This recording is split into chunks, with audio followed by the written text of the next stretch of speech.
So I was adopted myself as a baby. I was only 4 months old. I was adopted from South Korea by a family in New Jersey. I guess it's funny because being internationally adopted, I guess you have to know your entire life, right? Well, at least for me, because I don't look like my parents or my brothers or anything. So it was always an open conversation ever since I can remember, from it was just part of life in general. Just like just knowing that I go to school in the morning and I come home at night and we eat dinner at night and I was adopted is just part of it. And it was always fun. I felt special in a way. I found comfort in being unique from my friends and from being different. Um, yeah, I always had a really good experience with it, and my parents always wanted to expose me to things that were Korean to try to make me, I don't know, see if I had a connection or wanted to have the connection. It was never forced upon me or anything, but I always had a really good experience, and I was really proud to say that I was from Korea, and now I'm really, really proud to say that I'm from Korea and that I'm Korean, but I grew up in New Jersey. I'm total American, but it's funny. When I was younger, I said, I want to take karate. And they're like, okay, well, do you want to try Taekwondo instead? Because it's Korean. It's the Korean form of Taekwondo martial art. And I was like, yeah, sure. Why not? And they're like, okay, let's go. And it was always really fun. And after my Taekwondo instructor would give me like lessons in Korean in like the changing room. It was always really fun. And I don't remember any of it at all, but I remember back then it was a blast. Nice. Um, yeah, and they would try to expose me to food, but they had no idea what they were ordering. And back then it wasn't as easy as like going to Korean barbecue or something like that. It wasn't as integrated into, I guess, American life. Yeah, I think so. I mean, I never really wanted to go back to Korea for a long time. Not that I was like, oh, I don't want to go there. Not that I was pushing it away from me or anything. I just wasn't necessarily interested in going. And then when I started traveling in college, I loved traveling to different places, and I was always looking for a new place to go. And I had a brochure come to me in the mail that said you can go back to your homeland on a homeland trip with the adoption agency. And my mom presented it to me. I said, well, why shouldn't this be the next trip I go on? Of course it should. And I guess I was really open to it at that point. And after going, I came back and thought like, wow, I am so much more proud of being Korean and being adopted now that I've visited my country and I love it so much and all that kind of stuff too. I have an identical twin sister. Her name is Annie Sportier. She was raised in France, and was adopted by a French family, obviously, since she was raised in France. But she had seen me in a YouTube video and said, wow, that girl looks just like me, and sent me a Facebook message saying, I saw you online. I saw that you're an actress, so I could actually look up some information about you. I saw you were adopted, born on the same day as me, and you're also from Busan. Do you think maybe, leaving it kind of open-ended, but saying maybe we could be twins? And once I saw our pictures, I was floored. I mean, we looked exactly the same. It was almost too crazy to not be true, but it turns out we're identical twins. We were separated at birth. We have no idea why we were. And 25 years later, we were reunited because of social media.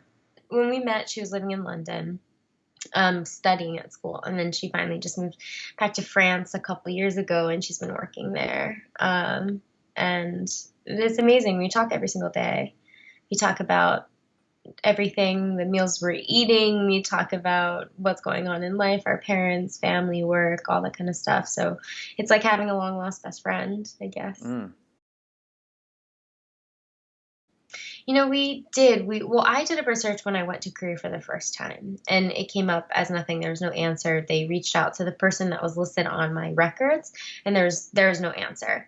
And then when I found out about my sister, we went back to the agency, and we were actually adopted through separate agencies. So she was adopted through Holt, and I was adopted through Spence Chapin.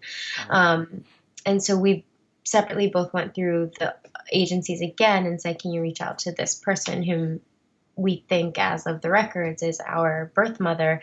And they said yes. And she came back and said, oh, you have the wrong person. It's not me.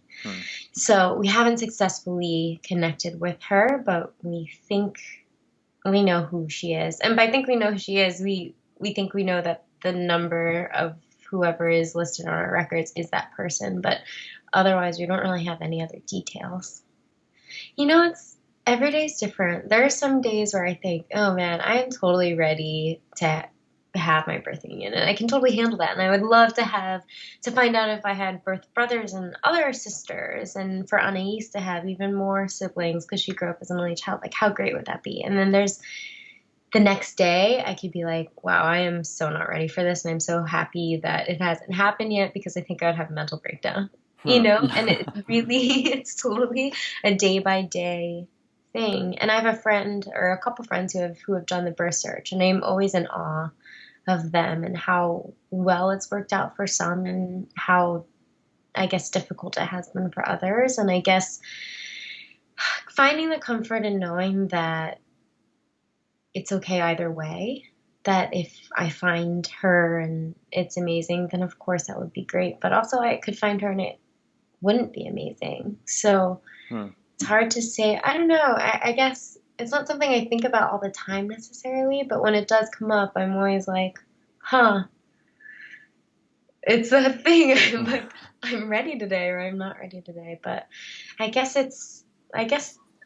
part of me also likes having a little bit of unknown, a little bit of mystery, leave it open and in a way can give you that dream thing of being a kid, and you're like, what am I going to be when I grow up? Well, all options are still open. So there's still so much hope left. And for me, I think that's the excitement of not knowing yet. Wow. Because if you find out something and it's negative, then that's the door is closed and it's done. So sometimes it's nice to still dream, And of course it's hard. Sometimes you're like, oh, I wish that they knew me or could see how great we're doing and all that kind of stuff. Or I wish they would want to talk to me. But it's kind of that, now I kind of like the fantasy of thinking that, I don't know, maybe she's a superhero and can't let us know, something cool. Watch, that's what you find out in 10 years and then you have another documentary to do. Yeah, definitely. Well, we have our own kindred, and not to bump ourselves up, but we are trying to connect people. It's called the Kindred Foundation for Adoption, and we're trying to connect people with others. And we have a blog just to expose other people to other adoptees' experiences. But there's also a bunch of really great organizations. One is called the Mixed Roots Foundation, and Holly's really, really wonderful. And she throws events to bring people together, and that's really, really amazing. Also, one of my favorites is the China's Children International. And it's a group of really wonderful young Chinese adoptees that are just trying to expose knowledge on the Chinese adoption program. They're really up to date on links and news reports that come out, anything like that. Of course, I love AdoptTogether because it offers really tangible resources to parents and hopeful families, and I love that. I think it's just instant gratification, and as a person to donate to it, I can see that I'm making a difference and that something that I'm doing can actually help another family, and that can, I don't know, make me feel good in retrospect. And then, I guess for Korean adoptees, one of the best resources is through actually your agencies, is to go through, like, if you're ever looking for a birth search in Korea, there's one system that everyone has to go through. And as a Korean adoptee, what you can do if you're looking for birth search is actually reach out to the agencies you were adopted through. And if they have closed down, they'll have a link that sends you to the Korean adoption agency, because every American organization or around the world will have a Korean affiliate. And they will put you through another system in Korea that does an entire birth search. And that's all they do. It's called Korean Adoption Services in Korea. And that's that's their sole purpose, is to make sure everything has gone through and they keep all the records and everything. So a lot of people don't know that if you're a Korean adoptee and you want to do birth search, that you can reach out through your agency that's listed on your adoption papers, and they can send you through Korean adoption services and look to find more information if it's there. Got it. So that was my process as well. That's what I did when I was looking. Also, I mean, there's a lot of really, really great organizations and up and coming ones as well. I mean, Connecticut is really great, and they're based out of Florida. It's kind of like a big sister, big brother program, and they're doing really wonderful work and still coming along and have a lot of positive things to say. Also known as too, and that's a lot of adult adoptees, mostly in New York, but there is a section in California as well, and they're really great too. Yeah. So Kindred Foundation for Adoption was founded by myself and Jenna Ushkowitz, who's one of my very, very close friends.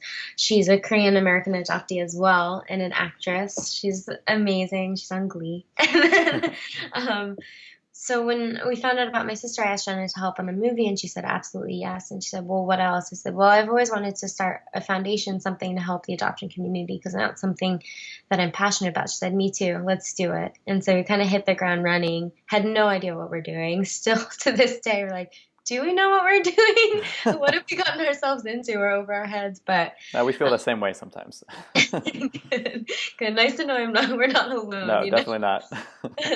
But so that's how it started, and I said, okay, well, what do we want to do? We want to connect people, and just really, we have our motto is that family has no boundary, and that love is extendable to not only those with whom you share your DNA, but anyone you choose to accept into your life. Because for us and for adoptees, and I mean, even those who aren't adopted, even those who have estranged family members, it's finding that connection with people that can make it family. It doesn't have to be your direct descendants or blood DNA. I mean, I have friends who I'm closer with than cousins, that are family, and we always want to just express those emotions and everything. But I guess going further than that, we have a blog, and we also have an info section, and we're trying to set up subsidized grants to help people with whatever they need, whether it's translation services when they do the birth search. DNA testing is obviously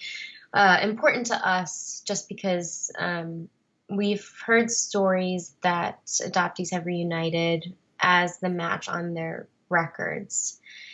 And then it says, so it says that on the records that they are a match. And then we've had a couple of people do a DNA test and find out that they weren't a pair. So they've gone through really emotional experiences and found out it wasn't. So we're trying to definitely have people do DNA testing as well. So we're developing subsidized grants. We have an affiliate called Affiliated Genetics in Salt Lake City, Utah, who actually did my sister and I's DNA testing as well. But we're really trying to be, to be honest, we're trying to still figure out where we exactly fit, and we're still working towards that. We're kind of in the mode of redefining exactly what we're going to do.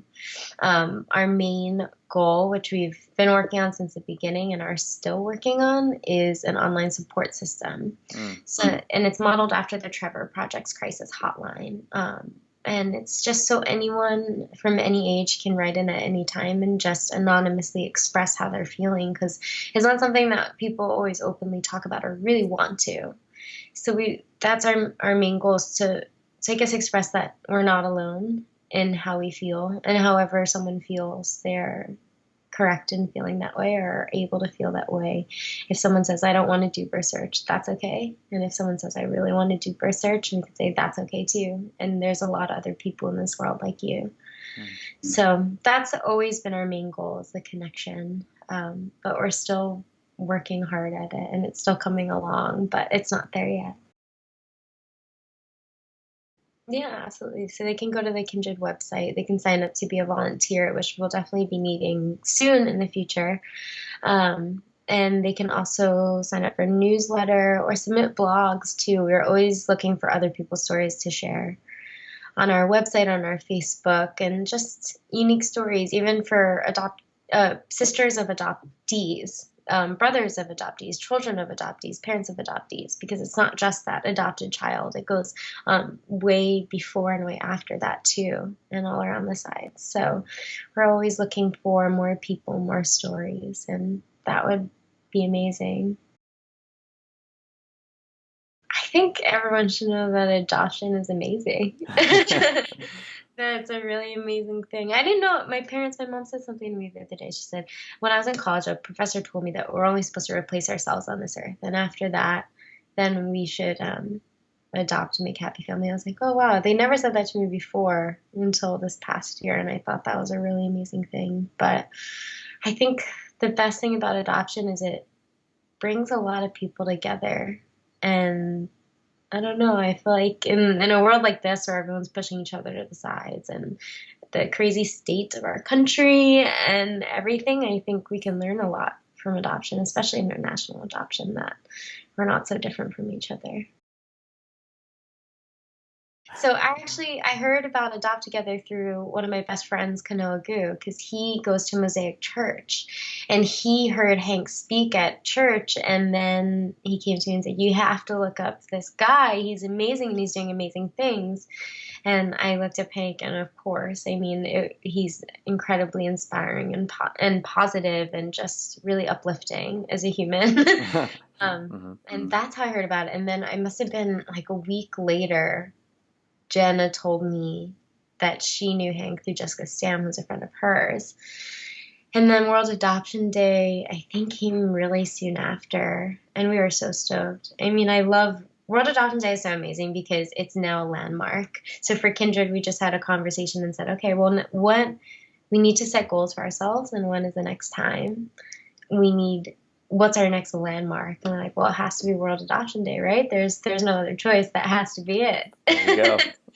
So we're just, I love it. It's so grateful. It's just a happy day to remember. So that's how I found out about it. And we're always inspired by that, and we're always just trying to work towards more things with Kindred. But we're finding our way. We're trying to find where we fit in still.